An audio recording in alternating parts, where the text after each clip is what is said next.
Pi का case file, अगर आपका जो फंक्शन क्यूएक्स है ये इस तरह का फंक्शन है कि x इंटू कोई x का ही दूसरा फंक्शन लिखा है, जैसे x इंटू साइन एक्स लिखा है या x into e raise to the power x लिखा है, या इसी तरह v कोई भी दूसरा x का फंक्शन है साथ में x मल्टीप्लाई में लिखा है, तो उस केस में हम कैसे निकालते हैं पीआई? पीआई निकालने का तरीका सिंपली वही 1/fd इनटू qx, तो 1/fd और qx आपका जो फंक्शन है x इंटू v वो लिख लिया। इस केस में जो फॉर्मूला चलेगा वो आपका ऐसे चलेगा, x इंटू x अलग कर दिया है इंटू v अपॉन fd।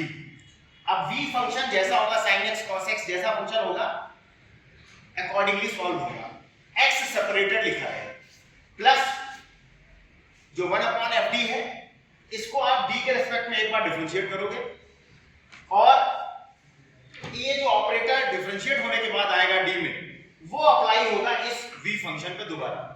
तो ये एक सेकंड टर्म है, एक सेकंड टर्म है जिसको आप अलग से सॉल्व करोगे और ये आपका अलग से सॉल्व होगा। तो दोनों अलग अलग टर्म है, दोनों को अलग अलग करना है, ठीक है। एक एग्जांपल देखते हैं इसके ऊपर। पहला एग्जांपल है जैसे solve d² - 2d + 1 * y = x * sin x। अब ये फंक्शन आप देख सकते हैं यहाँ पे x भी आ रहा है और sin x भी आ रहा है, प्रोडक्ट का फंक्शन है, तो x के साथ में sin x आ रहा है, तो यही केस बनेगा x के साथ में v। तो कैसे करना है? सबसे पहले तो वैसे ही CF आप निकालोगे, CF निकालने के लिए क्या करोगे? ऑक्सिलरी इक्वेशन m² - 2m + 1 = 0 हो गई, y को छोड़ दिया, राइट साइड 0 ले लिया और d की जगह m रख दिया। इसके रूट्स आप निकाल दोगे, क्वाड्रेटिक इक्वेशन है, दो रूट आएंगे 1, 1। CF लिखने का तरीका केस 2 है आपका when roots are real and equal, तो CF लिखने का तरीका आपको पता है c1 + x c2 e raised to the power x हो गया। अब pi निकालते हैं, pi निकालने का तरीका वही है 1/fd x * v, तो 1/fd fd पॉलिनोमियल आपका क्या है d² - 2d + 1 ये लिख लिया, और ऊपर आपका फंक्शन v क्या दिया है, यहाँ राइट साइड में फंक्शन है x * sin x, तो x * sin x आपका फंक्शन जो qx है राइट साइड में वो पूरा लिख लिया। अब x * v इसी तरह से इस फार्मूले को अप्लाई कर दो, x को अलग कर दिया और v मतलब है sin x, तो sin x अपॉन fd,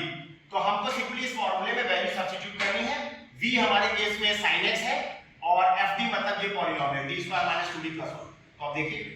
तो ये कर दिया हमने v अपॉन fd, तो sin x upon this plus d upon d capital D of differentiation of 1/fd, ये कह रहा था 1/fd, तो fd पॉलिनोमियल तो वही रहेगा जो था वही लिख लिया, और इनटू v मतलब sin x। अब यहाँ पे दो अलग अलग टर्म है, पहला टर्म ये इसको सॉल्व करना है, दूसरा टर्म ये इसको सॉल्व करना है। पहले हम इसकी बात कर लेते हैं और फिर इस पर आ जाते हैं।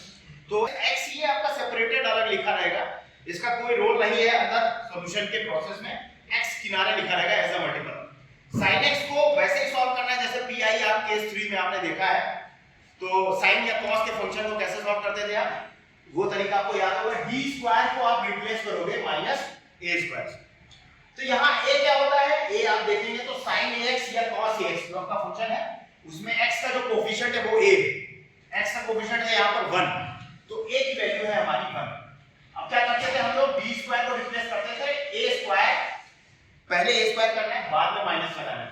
तो 1 का स्क्वायर करोगे तो 1 ही रहेगा, बाद में माइनस लगा दिया तो -1 हो गया, दैट इज d² की वैल्यू है -1। ये सब्स्टिट्यूट होगा fd में, तो पहले हम इसको देख रहे हैं इस वाले पार्ट, तो x को छोड़ दिया और sin x as it is लिखा और इसमें आपने d² की जगह -1 रख दिया, तो -1 - 2d + 1। अब ये +1 और -1 जो है आपका ये कैंसिल हो जाएगा, ये कटेगा, क्या बचा -2d। अब आप जानते हो -2 तो कांस्टेंट है, इसको छोड़ दो -x/2, तो 1/d ऑफ sin x बचा। अब 1/d inverse of differentiation, d का मतलब डिफरेंशिएशन है, केवल d लिखा है अलग, तो इसका मतलब है differentiation with respect to x, तो इसका उल्टा क्या हो जाएगा, 1/d का मतलब integration with respect to x, इसका उल्टा हो गया, तो हमने इंटीग्रेशन का साइन लगाया, sin x को एक बार इंटीग्रेट कर देंगे with respect to x, sin x का इंटीग्रेशन क्या होगा -cos x, minus plus x/2 cos x। ये आपका एक पार्ट सॉल्व हो गया, जो पहला वाला टर्म था वो हमने सॉल्व कर लिया। अब हम बात करते हैं दूसरे टर्म, तो दूसरे टर्म में क्या करना है, पहले आपको डिफरेंशिएट करना है 1/fd को, यानी 1/d का पॉलिनोमियल, इसको डिफरेंशिएट करें। तो इसको डिफरेंशिएट करने के लिए वही आपका फॉर्मूला चलेगा न्यूमरेटर अपॉन डिनोमिनेटर का, अगर आपको याद हो तो न्यूमरेटर अपॉन डिनोमिनेटर में आप क्या करते थे, डिनोमिनेटर का स्क्वायर हो जाएगा, डिनोमिनेटर का होल स्क्वायर, और ऊपर क्या करते थे, पहले न्यूमरेटर को डिफरेंशिएट करोगे, 1 का differentiation 0, 0 into numerator 0 into denominator आएगा, तो 0 इनटू डिनोमिनेटर लिखा नहीं मैंने, इसलिए इसको सीधे 0 लिख दिया, माइनस, अगली बार इसका रिवर्स करते हैं, डिनोमिनेटर को डिफरेंशिएट करो d के लिए, तो d स्क्वायर का 2d हो जाएगा माइनस 2d, d1 हो जाएगा माइनस 2, तो 2d माइनस 2 प्लस 1 0 हो जाएगा, तो 2d माइनस 2 देखिए ये बचा, ब्रैकेट में करके लिखिएगा क्योंकि बाहर माइनस ऑलरेडी मिला है, तो ये माइनस प्लस ये माइनस बाहर आ गया, 2 यहां पर बाहर आ गया, 2 हमने अंदर से कॉमन लिया है, तो d माइनस 1 बचेगा, 2 अंदर से कॉमन लिया तो d minus 1 of sin x। अब sin x तो फिर से वही फंक्शन है, v तो सेम है, तो sin x को वैसे ही सॉल्व करना था, sin x का केस है तो वैसे ही सॉल्व कर लेंगे, d स्क्वायर को माइनस 1 से रिप्लेस कर देंगे, यहां भी बस डिनोमिनेटर का डिफरेंस क्या आया पहले वाले से इसमें कि डिनोमिनेटर का होल स्क्वायर होगा, तो जो डिनोमिनेटर में रिजल्ट पहले आया था वही यहां भी आएगा, बस उसका होल स्क्वायर होगा। तो देखिए यहां माइनस 1 रखा, d स्क्वायर की जगह पर माइनस 1 रखा, माइनस 1 प्लस 1 कैंसिल हो गया, और ये जो माइनस 2d है इसका होल स्क्वायर होगा, जैसे मैंने बताया इसका होल स्क्वायर होगा, तो ये क्या देगा प्लस का 4d स्क्वायर, ये आ रहा प्लस का 4d स्क्वायर, और ऊपर जो है आपका d minus 1 of sin x, ये लिखा है d minus 1 of sin x, ये 2 से 4 को कैंसिल कर दिया, 2 टू द 4 2 आ गया, d minus 1 of sin x upon d square बचा, d minus 1 of sin x upon d square. अब d स्क्वायर को सिंपलीफाई वैसे तो हम दो बार इंटीग्रेट भी करें, आप कर सकते हैं, 1 अपॉन d का मतलब इंटीग्रेशन है, तो 1 अपॉन d स्क्वायर का मतलब दो बार integration with respect to x, लेकिन चूंकि sin x के लिए सॉल्व कर रहे हो तो sin x के केस में तो हम डायरेक्ट d स्क्वायर की जगह माइनस a स्क्वायर रखते हैं, तो यहां पर d स्क्वायर की जगह हम माइनस 1 रख सकते हैं, तो हम डायरेक्टली रख देते हैं d स्क्वायर की जगह माइनस 1, तो माइनस 1 रख दिया हमने, ये माइनस और ये माइनस इसको मिलाकर प्लस कर देगा, d माइनस 1 sin x ऊपर बचा, d माइनस 1 sin x और नीचे बचा 2,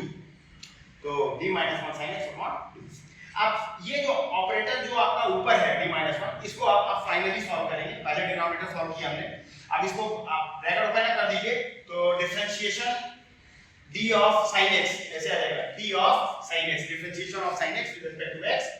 फिर बीच में माइनस था ही और sin x बन जा sin x, तो sin x बन जा sin x।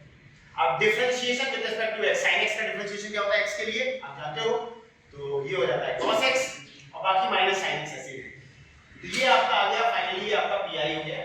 hence the complete solution is given as y is equal to cf plus pi, और y is equal to cf हमने निकाला था पीछे c1 plus x c2 e raised to the power x plus x upon 2 cos x plus 1 by 2 cos x minus sin x, जो pi है। So this is the complete